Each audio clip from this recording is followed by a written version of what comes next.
Okay, so I painted this piece that I made up and I let it sit and dry overnight. And I'm going to put it right here. You'll notice, let's see if I can get y'all in here. This is the back side of the alternator, and it's only got this one bolt in it. My thinking is I can put this here and attach the, let me see if I can get a good angle so you can see. Put that there and attach the other end up here. And right up there, you'll see there's a bolt there and a bolt there. My thinking is this piece will go here. So what I'll do is, this has two washers in it, and these two washers may or may not be as thick as this one piece. But, you know, I've been looking at this. Looks like the back belt is a little looser than the front belt. And also, I'm not exactly sure if this is exactly straight, so if it did come out a hair more, it probably wouldn't hurt. So what I'm thinking I'm going to do is take these two small little washers out, put this right here and put that bolt through this, and then come down here and do the same thing. Now here it's going to be, well, up there it's going to be on the far side of this piece, and down here it's going to be on the outside of this piece, and if I need to I can put a little washer right here. So I'm thinking the first thing I'm going to do is leave this bolt here on the bottom tightened and loosen this one and take that out and then see if I can slip that in. So this is going to be one of them spots where it's probably pretty hard for you to see what I'm doing.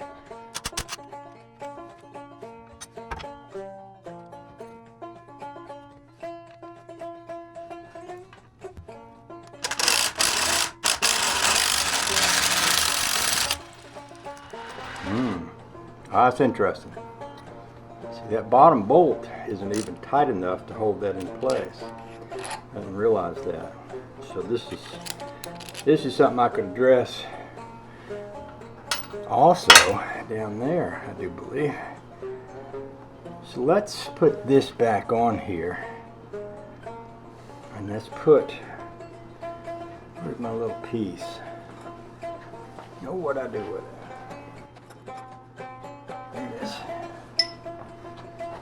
Put this here, put this here, get a washer and a nut, bring this back up here,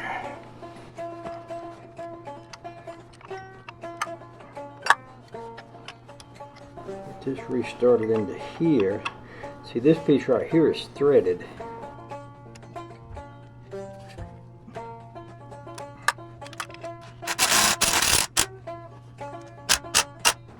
I don't want that to be too tight.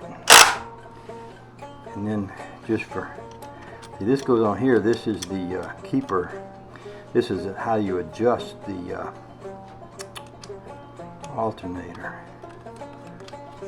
But while I've got this off, I need to address that lower bolt down here for the water pump. Is not actually tight. That would make a difference too. Let's get that out. Now, was that just never tightened? Oh yeah, it just never tightened. Well, considering I've been running this without ever actually tightening that, it could make a big difference. But since we're already here, we can go ahead and ease off this extra brace and see if it's going to fit to attach over here like we wanted it to. I may have to grind a little bit off of that under here. It looks like it's going to be a fit, but it looks like I'm going to need to take a little bit out from under here. Let me bring you around and show you, which is going to mean grinding some off and painting it. So I'm going to lift you out of your spot. You'll see up under here, you might need a flashlight. Let me just show you that. Now this piece right here hits the bottom of the alternator. Now I could probably force it to come up and go in that hole, but it would be so much better if instead I ground it. If I take my soapstone and make a marker and ground that off and repainted it, that would be so much better. So I have some soapstone. I mentioned in a previous video I went and acquired some over here in my welding drawer. So let's do that. I'm right up under here and make a mark. Make a mark along the bottom of this thing. And you see that? Yeah. So I don't want to come so close as to get into that bolt head there, but I do want to grind it there. So I think that will do the trick. I might want to do a little bit right here. There's a bolt in the back of that. I might want a little extra grind right there. So I'm going to take this off, which means I'll put you back over here, back to where you can see that, and I'll take that out again from there. Now another thing I could do is I could put a shorter piece in here, which I may do, and I also got little washers if I need to space that out more. But let's back that bolt out again.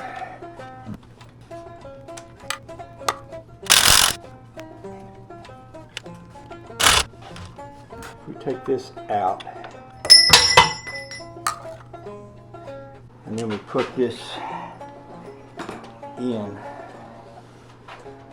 again here with this little short piece here.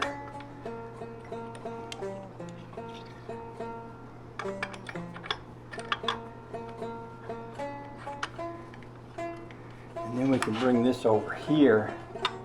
Boy, that lines up pretty darn close over here. So what I can do is put a little bitty piece. That's not big enough. Oh, look at that. A little bit right there. Oh, see, that's perfect. Now, if I take this out,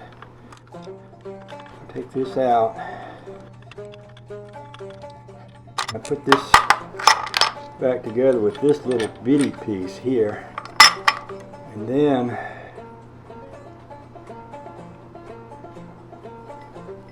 this, and then this. I'm going to have to lower that bottom piece down there to get that to go in. But you can see where I'm going. I'm not going to put that in yet because I want to grind this and paint it first. But I'm going to leave that piece right there because that's going to go right into here again. So I'll come back to my handy dandy Rusty Acres big vise over here.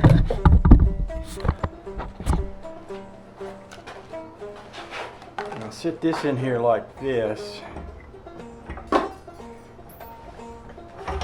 And what I'm going to do is, the other day I used this little cutting wheel on my grinder, but actually a fat wheel would work better for that kind of grinding. And I got grinders with fat wheels on them. It's something I seen Waylon Wire do quite a few years ago. He had a whole bunch of grinders on his shelf, and each one, I'm guessing, has a different kind of wheel on it. I got a wire brush wheel and a wooden grinding type sandpaper wheel.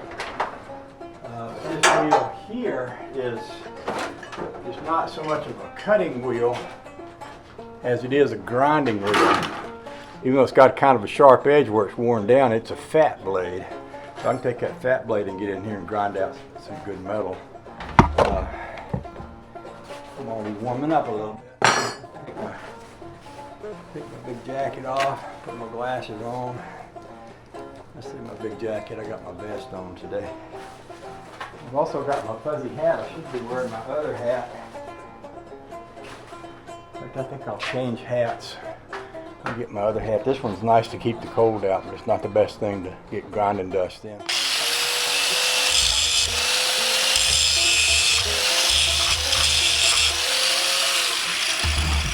You know what I could do? That's a lot of grinding. I could take my cutting wheel and just cut down into that. And then take the rough edges off of it after I make the cut. I think I might do that. That will mean that I'm actually creating a little less grinding dust. And it will allow me to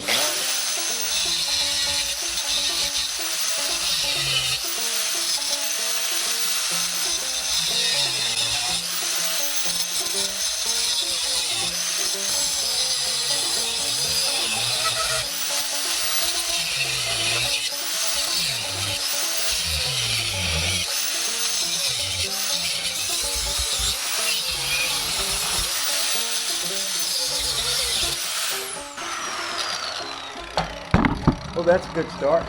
Now we can take this one.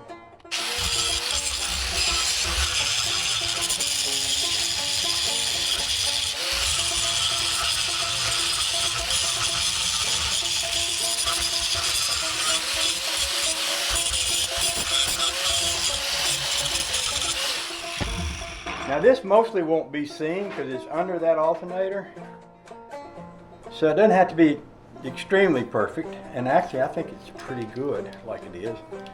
I'm gonna pull it out and blow off the dust and shoot a coat of paint on it. I guess I could do like I did the other day, hang this on a piece of wire up under here. That's probably hot. I mean, that's why I'm not touching it with my fingers, because you grind something like that, it heats it up pretty good. Touch it with your fingers and it can leave a lasting impression on your flesh. Just saying. So I'm just kind of blow that off with the air compressor and then shoot it with another coat of that paint. I'm using some of this hammered black. I'm actually using Krylon. I never have liked Krylon before. I always preferred Rust-Oleum. Bill bought this Krylon hammered black and it's worked out really well.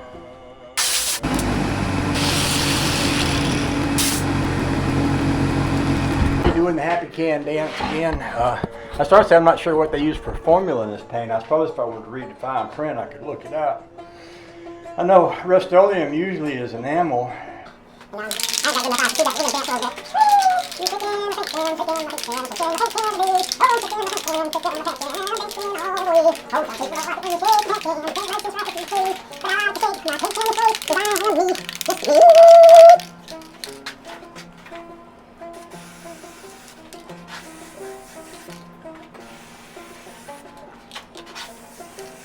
Alright, I will not be able to touch that now till tomorrow. So I'm going to walk away from it again and go find something else to get into. But I'd like to thank you for stopping by today and hanging out with me while I did that. And for the YouTuber who keeps telling me again that I need to adjust my shaky alternator before I put it in the car, I'm listening to you. I might not be saying a lot, but I'm listening to you. So I appreciate your feedback. Thank you very much. And with that, hope you have a nice day and we'll see what else we can get into. Bye now.